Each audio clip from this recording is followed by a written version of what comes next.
And I would like to say that I'm hoping that this new presentation format would be a testimony to ASU's commitment to innovation and also highlight the vision of its founder president, Dr. Holografic. If the number of publications from Scopus is an index of growth in the field, then you can clearly see an exponential trend here.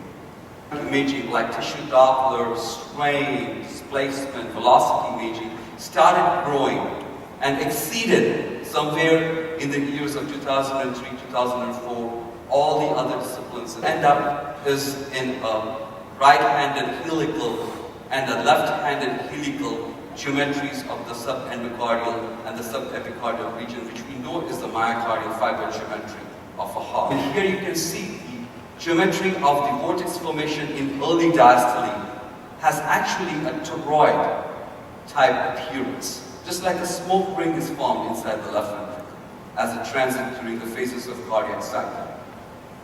All these visualization data sets has been met with a lot of enthusiasm, and here is a image that was featured on the cover page of Nature Cardiovascular Medicine for the entire year of 2012 and 2013.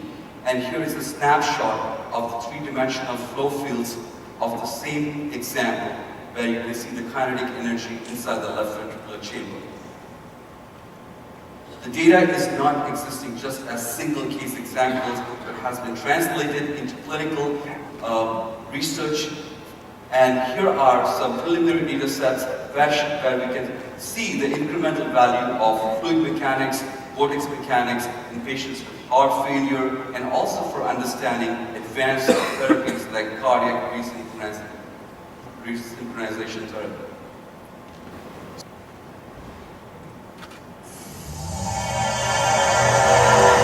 Hi, Partho. Thank you for beaming me in. I never imagined meeting you as a holographic avatar. Such a great pleasure to have you here. But tell me, are you from past, present, or the future? Frankly, Partho, I feel like Obi-Wan Kenobi of Star Wars fame, but I don't think I'm dead, at least not yet. Recall, Obi-Wan appeared as a computer-generated holographic avatar to answer important questions about the future, such as where to go, what to do, how to become a Jedi Master. How can I help you?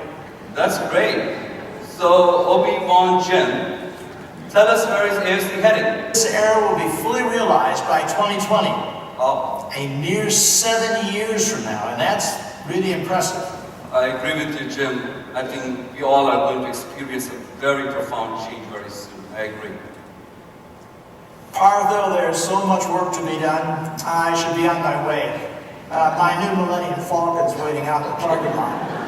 Goodbye, and may the Echo Force be with you. Bye, Jim. Bye. Ladies and gentlemen, the recipient of the Outstanding Achievement Lifetime Award, thank you. Studies that were scanned using a cheap portable technology were then subsequently uploaded on a cloud-based server by StudyCast and spread to the rest of the world. The study arrived in the United States and was spread over 75 institutions worldwide. Data sets were analyzed and were submitted back within a median interval of 12 hours. Once again in this particular study, we realized the structural data sets were rather easier to understand. The challenge was with the data variability with functional data sets like LV function assessment for such data mining to be done manually. One of the techniques could be to look at this data set as a matrix, and then inside the matrix try to look for the associations that differentiate a disease pattern from a health pattern initiative.